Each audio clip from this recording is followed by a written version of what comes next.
Hey everyone, so I want to go ahead and check the ECM in this car to see if it can hold, or if it can be chipped for DSM Link. Because if it can be chipped for DSM Link, then I don't have to do a standalone, and I can go ahead and just send my ECM off to DSM Link. They can put a chip on there that I guess gives me access to the EEPROM, and then from there I can tune the car from the diagnostic port, which would be really cool. So in order to, the ECM actually lives, oh man, it's actually really hard to see. I'm just gonna back out. So here's the glove box, and the ECM actually lives back here. So I'm gonna have to remove my glove box, have to remove some other stuff back there, maybe remove some trim here. But essentially all I started off with was removing that panel there, which was just these two items. So just these two screws. You see those two holes there, you know, 1 and 2, those are just Phillips heads. And then I removed this piece of ducting that sits underneath here like that. I apologize about the poor lighting, but anyways, that one was just held in with one screw right there. You remove that screw, and then this whole thing just slides out towards the passenger door. So I'm gonna continue digging, and I'm gonna remove the glove box. So I went ahead and removed the glove box. That was pretty easy. There was actually just 2 screws down here, just that one and then that one, and then you just go ahead and, you know, just normally unlatch it, and the whole thing just came right out. I didn't realize it was that simple. Yeah, I've been kind of putzing around with that glove box a little bit here and there, but anyways, just went ahead and draped the wideband over to the top, and now we have so much more accessibility to this area. Start removing this piece of trim here.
So there you go. You can see that it's got a speaker in here. Just had to pinch the tabs on this connector here and just came right out. So I guess I thought this was going to give us a little bit more access. Maybe it is, just because I have access to this hole now, or through this hole I should say. But realistically, to get to this ECU, it really looks like I'm going to have to remove this entire blower motor assembly, which is kind of a pain in the butt. Like, I don't even know. Oh boy, man, this is... I wonder if they're all located back here, and everybody just ends up relocating them somewhere, but I highly doubt it. It's definitely not an easy location to get to, if I am honest.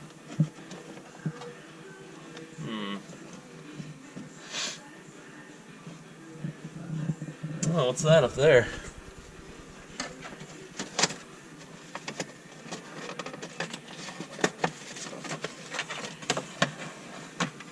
Oh, nice. Check it out, guys. It's Diljit Dazan. I don't even know how to pronounce that. He's live in Detroit on May 24th in 2015. I'm late, though, so it looks like someone may have... No. Hey, guys, you should check this guy out, man. Maybe he might have some pretty sick sounds. Maybe I'll ask him for some of his music, and I can put him in my videos. I think that'd be kind of cool.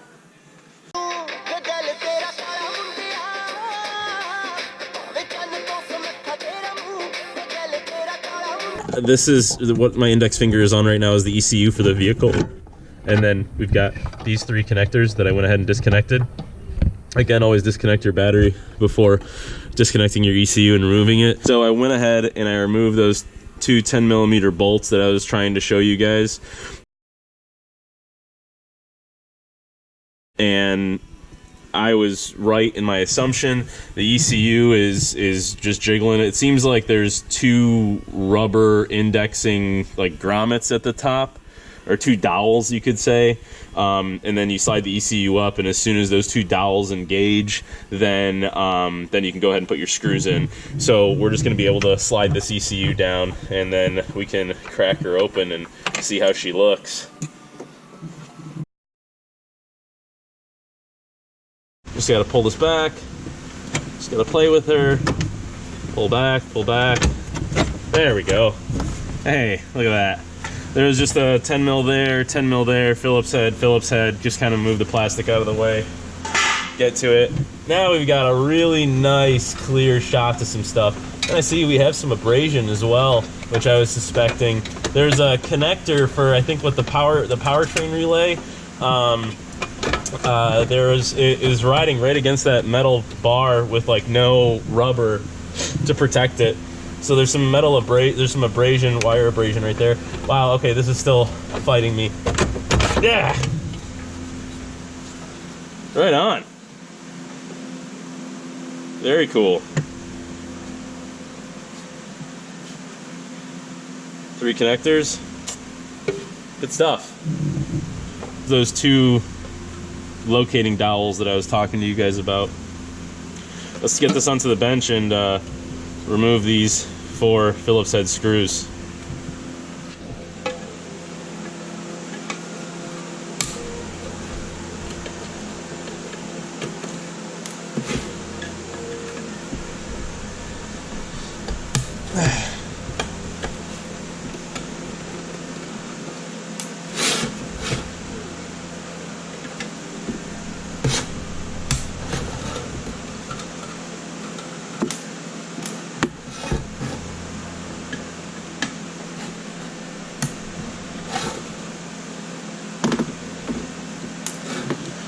All right, so I don't know about you guys, but I'm actually really excited to see the inside of this, to see if I can actually use this with a DSM link or not. Here we go.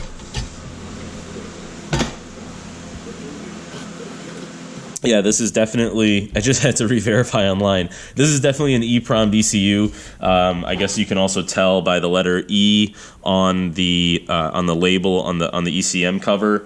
And here is your EEPROM chip. So essentially all the ECM Link guys, they're going to do is you send your ECU in, you tell them your injectors and what kind of MAF you're running, and you tell them injector size and what kind of MAF you're running, and then they go ahead and they input that data into the EEPROM, into the flashable EEPROM that they're going to give you, and then you can pretty much plug this thing in and start right up.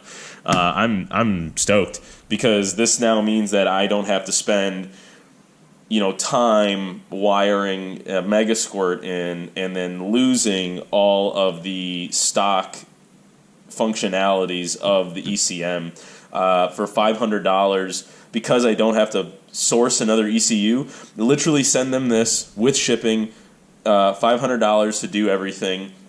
They send it back to you within a week or 2, and it's literally just pure plug and play. For $500, pure plug and play is fantastic. This kind of made my day.